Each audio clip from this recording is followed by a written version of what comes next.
అందరికీ నమస్కారం. 99 టీవీలో మనం ఎప్పుడు చేసేటటువంటి చిత్రసీమలో సూపర్ హిట్ సాంగ్స్ అనే అంశం మనం చేస్తున్నాం ఈ శీర్షికలో.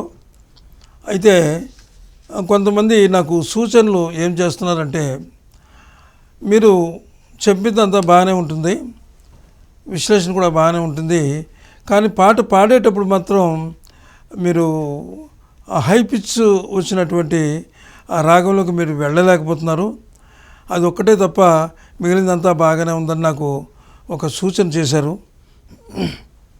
అయితే నేను సింగర్ని కాదు కాబట్టి, ఎందుకంటే నేను బాగా టాప్కి వెళ్ళినటువంటి రాగంలోకి వెళ్ళలేకపోతున్నాను, 6:30 శృతిలోకి వెళ్ళలేకపోతున్నాను. అంటే 2.5-3 శృతుల్లోనే నేను చెప్పగలుగుతున్నాను. అందుకని దయచేసి గమనించండి. అంటే అయితే పాడేటప్పుడు శృతి సరిగ్గా లేకపోతే పాట వెలవెలిపోతుంది. అందుకని నేను నెమ్మదిగానే పాటలు పాడి వినిపిస్తున్నాను. అంచేత మీరు గమనించవలసిందిగా ప్రార్థిస్తున్నాను. ఈరోజు 1972లో విడుదలైనటువంటి తెలుగు చలనచిత్రం బడిపంతులు చిత్రం. ఈ బడిపంతుల చిత్రానికి ఒక పెద్ద చరిత్ర ఉందన్నమాట. ఏమిటంటే, అది చిత్ర పరిశ్రమలో అంటే పోల్స్ అనమాట. అసలు చిత్ర పరిశ్రమను నిలబెట్టినటువంటి ఒక్క గొప్ప నటీనటులు ఇద్దరు ఇందులో భార్యాభర్తలుగా నటించారు. ఈ సినిమాలో బడిపంతులు సినిమాలో బడిపంతులుగా ఒకరు, బడిపంతులు సహధర్మచారిణిగా ఒకరు నటించారు. వారు విశ్వవిఖ్యాత నట సార్వభౌమ డాక్టర్ ఎన్టీ రామారావు గారు బడిపంతులుగా నటించారు. వారికి భార్యగా నటి, ప్రొడ్యూసరు, స్టూడియో అధినేత, తెలుగువారి సీతమ్మ అయినటువంటి అంజలీదేవి గారు ఆయనకి ఇందులో ధర్మపత్నిగా నటించారు. వారిద్దరి నటన చూడడానికి కన్నుల పండుగగా ఉందన్నమాట. ఈ సినిమా కన్నుల పండుగ అనమాట. ఈ సినిమాలో వారిద్దరూ మొదటి నుంచి బాగానే ఉంటుంది. కొడుకులు ఉంటారు, కొడుకులు పెద్దవాళ్ళు అవుతారు, ఎవరికి మట్టి వాళ్ళే విడిపోయి తల్లిదండ్రులని వదిలేసి, అంటే వదిలేసే దగ్గరే ఒక సమస్య వస్తుంది. తల్లిని ఒకరు తీసుకెళ్తారు, తండ్రిని ఒకరు తీసుకుంటామని. ఈ రకమైనటువంటి మానసిక వ్యధతో ఈ భార్యాభర్త ఇద్దరు కూడా వారు నిజంగా అక్కడ వారు చూపించినటువంటి నటన మనం చెప్పలేము, మాటల్లో చెప్పలేము అనమాట. అంత అద్భుతమైనటువంటి నటన అక్కడ వారు చూపించారు. ఇది ఎలా ఉండగా కొడుకులే అంటే ఒక సినిమా, ఏదో సినిమా, జాలి గుండె లేని కొడుకు కంటే కుక్క మేలని చెప్పి అన్నారు చూసారా. అలాంటి ఒక విశ్వాసమైనటువంటి వీరి స్నేహితుడు ఒక ఆయన వీరిని ఆదుకుని పోయినటువంటి ఇంటిని మళ్ళీ కొనిపించి చక్కగా వారిని ఒక ఇంట్లో చేరుస్తారనమాట. అద్భుతమైన కథ ఇది. ఈ కథ ఆ రోజుల్లో నిజంగా అందరికీ కనెక్ట్ అయింది. ఇక ఈ పాట అయితే చూసిన ప్రతి వాళ్ళు కూడా కంటి వెంట నీరు పెట్టుకున్నారు ఈ పాటని. అంత అద్భుతమైన పాట ఇది. అయితే సినిమా పేరు బడిపంతులు. అలాగే పాట మీ నగుమోము నా కనులారా కడదాకా కననేండు అనేటటువంటి పాట ఇది. ఈ ఆత్రేయ గారు రాశారు ఈ పాటని. ఆత్రేయ గారు పాటలు ఎలా రాస్తారంటే, ఆయన పాటల జీవితాన్ని మనసు గుట్టుని విప్పి చెప్పి అందరినీ ఆశ్చర్యానికి గురి చేస్తాయన్నమాట ఆత్రేయ గారి పాటలు. ఆత్రేయ గొప్ప వేదాంతి ఆయన. అయితే ప్రతి చిన్న విషయాన్ని కూడా వాస్తవిక దృష్టితో చూసి దాన్ని తాను కూడా కొంతవరకు అనుభవించి చూసి పాట రాస్తారనమాట ఆయన. ఆత్రేయ పాటలు అంటే నిర్మాతలు క్యూ కడతారనమాట. అయితే ఆత్రేయ గారు ఏం చేస్తారంటే, పాట ఇవ్వడానికి చాలా సమయం తీసుకుంటారు. ఒక్క మాటలో చెప్పాలంటే ఆత్రేయ గారు నిర్మాతలకి పాట రాసి ఇవ్వడానికి నిర్మాతలు ఏడిపిస్తారు, పాట రాసిన తర్వాత ప్రేక్షకులు ఏడిపిస్తారు. అంత అద్భుతంగా ఉంటాయి ఆయన పాటలు. అయితే అలా ఉన్నా సరే ప్రొడ్యూసర్స్ మమ్మల్ని ఏడిపించినా సరే, తిప్పినా సరే, ఎలాదైనా సరే మీ పాటే కావాలి మా సినిమాలో అని అందరూ కూడా ఆత్రేయ గారిని, ఆయన యొక్క అద్భుతమైనటువంటి విషయ పరిజ్ఞానాన్ని, మేధా సంపత్తికి వాళ్ళు జోహర్లు అర్పించి ఆయన పాటలు లేనిదే ఏ సినిమాలు ఉండవు అనమాట. అంత అద్భుతమైనటువంటి పాటలు రాస్తారు ఆత్రేయ గారు. సరే, పాట నగుమోము అని చెప్పాను కదా. ఇక సంగీతం కేవి మహాదేవన్ గారండి. ఈ పాట మెలోడీ పాట. అసలు ఆయన చేసిన పాట, ఆయన తీసుకున్నటువంటి ఇన్స్ట్రుమెంట్సు, ఈ పాటలో ఆయన మెలకువలు అంటే గమకాలు ఎలాగిచ్చారు, అసలు ఆ ట్యూనే అద్భుతంగా ఉందన్నమాట.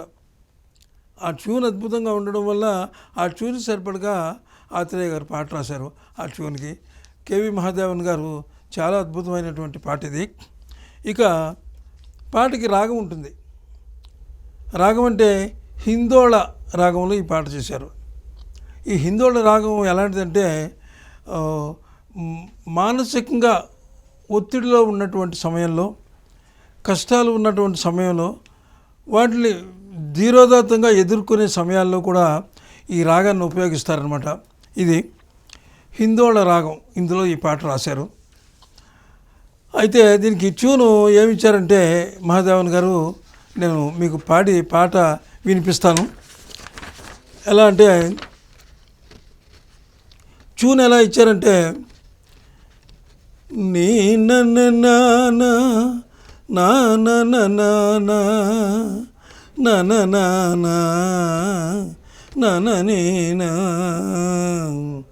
ఇలా ఇచ్చారు ట్యూన్. ఈ ట్యూన్కి ఎటువంటి పదాలు రాశారండి నిజంగా ఆత్రేయ గారు.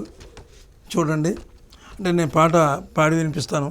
అంటే ఆ పాటని ఏదో రివర్స్లో చదివేసినట్టుగా, నీ నగ్గుమోము నా కనులారా కడదాకా కననీండు అని అలా చదివేస్తే అది ధర్మం కాదు.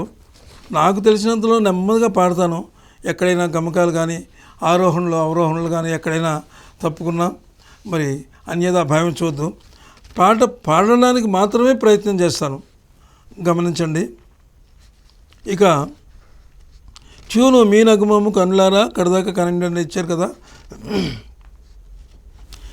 మీ నగుమోము నా కనులారా కడదాకా కననిండు, మీ నగుమోము నా కనులారా కడదాకా కననిండు, ఈ సూత్రముతో ఈ కుంకుమతో, ఈ సూత్రముతో ఈ కుంకుమతో నన్ను కడతేరి నడనిండు, మీ నగుమోము నా కనులారా కడదాకా కననిండు. వాళ్ళు ఏడుస్తూ పాడతారన్నమాట ఈ పాటని. అంటే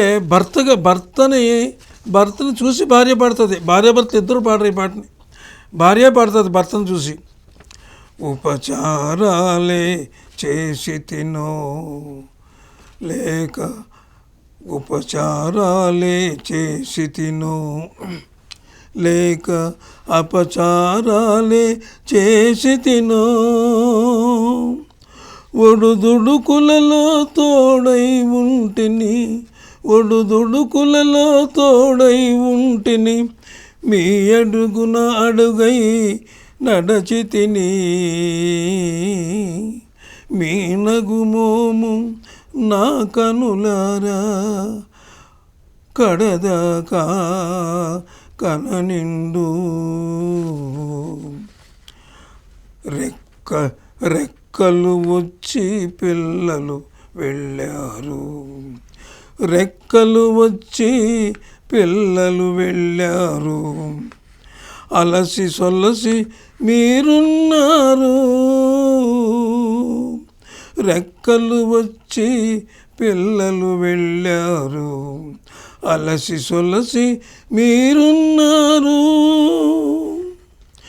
ఎండుటాకులుగా మిగిలితిమి, ఎండుటాకులుగా మిగిలితిమి, ఇంకెన్ని పండుగలు చూడనైతిమి,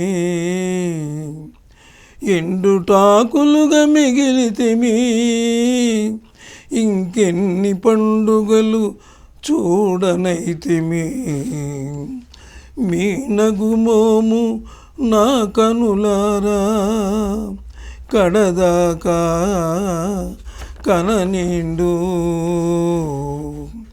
ఇది పాట. ఈ పాట అంటే ఈ పాటని మామూలుగానే పాడాను నేను.